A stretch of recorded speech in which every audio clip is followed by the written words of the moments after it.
Hoje tivemos o dólar perdendo força, caindo, negociado a R$ 5,36, com uma queda de 0,43%. E a Bolsa Brasileira emendando o sexto recorde seguido, os 5 dias úteis da semana passada, mas hoje, recordes esses que colocaram a Bolsa Brasileira acima dos 150 mil pontos pela primeira vez. Ela fechou com 150.454 pontos, uma alta de 0,61%, com participação importante da Petrobras, que teve uma alta de 1,18%. Nos Estados Unidos, sinais diferentes entre os principais índices da Bolsa de Nova York. Os papéis de tecnologia tiveram bom desempenho hoje e, por isso, o índice Nasdaq fechou no positivo, com uma alta de 0,46%. Já o índice geral do mercado, o índice amplo, o SP500, teve uma alta bem menor, de 0,17%, e o Dow Jones caiu 0,48%. Vamos falar sobre esses movimentos nos Estados Unidos e também esse recorde e essa nova barreira psicológica rompida na Bolsa Brasileira, a dos 150 mil pontos, agora com o Arthur Horta, sócio da Delink Investimentos. Horta, boa noite para você. 150 mil já era, hein, Horta? Boa noite, Turci. Boa noite para todos que nos acompanham. Pois é, uma marca boa para a gente comemorar, afinal de contas, nossa bolsa ganhando significa que tem fluxo estrangeiro vindo para o Brasil, né? Mostrando que, de fato, nossas convicções de que as ações estavam muito baratas, que a bolsa poderia subir, aí estão finalmente se tornando realidade. O Brasil tem tido um desempenho excepcional desde a segunda metade de outubro, performado outros mercados emergentes, o que é até um pouco difícil de explicar, já que internamente a situação não mudou tanto, né? A gente continua sendo um país que tem aí os seus problemas fiscais, mas apesar disso, finalmente, né, o mercado começou a olhar para as expectativas de inflação de uma forma positiva, a Selic começou a agir sobre a inflação.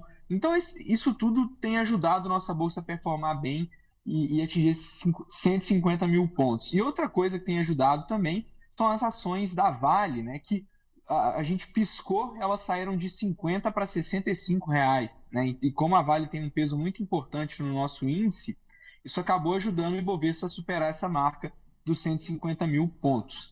E a Vale era uma mineradora que estava muito para trás de outras, né? Então a gente viu a Rio Tinto, a BHP, que são as grandes concorrentes da Vale, performarem muito bem ao longo dos últimos 2 anos e a Vale ficava ali largada, né? Então agora ela está fechando esse gap, ou no bom português, essa boca de jacaré que abriu para outras empresas do setor, e agora a gente pode ver essa bolsa finalmente ultrapassando a barreira dos 150 mil pontos.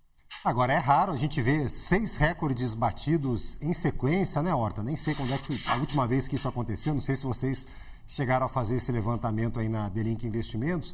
Agora, dá para esperar a continuidade desse movimento de alta? Tem fôlego para subir mais? Os papéis continuam relativamente baratos ainda? Tem pichincha ainda para investidor? É bem curioso isso, né, Turci? Na verdade, a nossa bolsa realmente não engatava uma sequência dessa há bastante tempo, creio que desde 2023. Então já tem aí mais de 2 anos que a gente não viu uma sequência tão bonita de altas como essa. O final de 2023 foi um período muito bom para a bolsa, né? Então faz bastante tempo que a gente não viu uma alta pronunciada, assim, de vários dias consecutivos.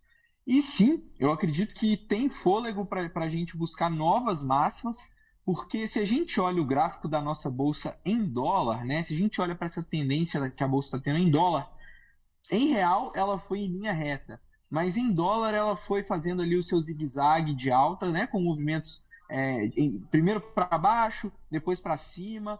Então ela foi alternando esses movimentos. Em dólar ela está seguindo uma tendência que é muito mais natural da gente ver nos mercados. E a gente vai ter agora a temporada de balanços ganhando força, principalmente agora no dia 5 vamos ter muitos balanços, depois na semana que vem temos também uma série de balanços de grandes companhias, e aí o mercado começa a fazer conta se essas empresas estão caras ou baratas. E a gente ainda tem muita empresa muito barata, com a nossa bolsa negociando distante do que é a média histórica dela, de valuation, de preço, de múltiplos, né, de preço sobre lucro. Então, à medida que forem saindo os balanços dessas grandes companhias e elas forem anunciando novos dividendos, forem mostrando crescimento de lucros e tal, a bolsa tem tudo para andar mais. setor de construção, que é muito relevante, tem mais de 30 empresas listadas, está indo muito bem. Os bancos devem reportar muito bem, então grandes bancos aí ainda tem que reportar, né? O Itaú, o BTG, enfim, o Banco do Brasil também tem que reportar seu balanço. As mineradoras aí, uma safra já foi, mas tem outras mineradoras ainda para reportar. As empresas do setor de consumo, praticamente nenhuma reportou, e as empresas desse setor vêm de uma recuperação já ao longo de 2 anos, podendo soltar agora o melhor balanço dentre as últimas 8 temporadas, né? Então, acredito que tem tudo para essa bolsa andar, sim. Horta, estamos em semana de Copom, né? O comitê começa a se reunir amanhã para divulgar a decisão sobre juros na quarta-feira e principalmente o comunicado na quarta-feira. E hoje o Boletim Focus mostrou mais uma vez aquele movimento contínuo, mas muito suave, de redução das projeções de inflação pelo mercado, né? No caso, hoje, a inflação projetada para 26 não mudou, mas para 25, 27 e 28, sim, caiu, né? A projeção caiu. O que esperar desse Copom nesse cenário em que as expectativas estão caindo, mas muito lentamente, Horta? Olha, o que esperar desse Copom? Acredito que ele vai vir em linha com o que foram as últimas decisões de juros do nosso Banco Central, que é um tom que na linguagem do mercado se chama hawkish, né? Ou, para a gente explicar de fora do mercado, um tom duro com relação à nossa política monetária. Um Banco Central ainda que não quer ceder com relação à política monetária, que não tem convicção de que nossa inflação está caminhando para a meta de 3%. E eu acho que essa seria também a decisão mais prudente. Afinal de contas, o fato do Banco Central ser duro com relação à política monetária é o que pode dar conforto para o mercado ancorar suas expectativas de inflação. Significa que isso vai deixar o mercado mais confortável em projetar uma inflação mais baixa no futuro. E o dever fiduciário do nosso Banco Central é colocar essa inflação na meta. A meta é 3%, a inflação está acima do teto da meta, acima de 4,5%, né?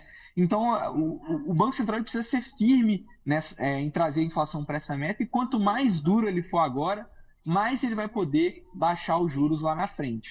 Então, acredito que a gente vai ver um Banco Central ainda hawkish, tá? Ainda sem essa expectativa de flexibilizar. Talvez ele não repita uma frase que ele repetiu no último comunicado, né? Que foi de não hesitar em retomar o ciclo de alta de juros. Eu acho que essa frase hoje em dia não tem cabimento mais, mesmo porque as expectativas estão ancoradas. Talvez então o Banco Central não fale isso, um comunicado um pouco mais suave, mas ainda sem dar para nós uma projeção de quando é que vai ser esse primeiro corte da taxa de juros. Arthur Horta, sócio da Delink Investimentos. Obrigado, Horta, pela sua análise. Boa semana aí para você. Igualmente, boa semana e até breve. Até.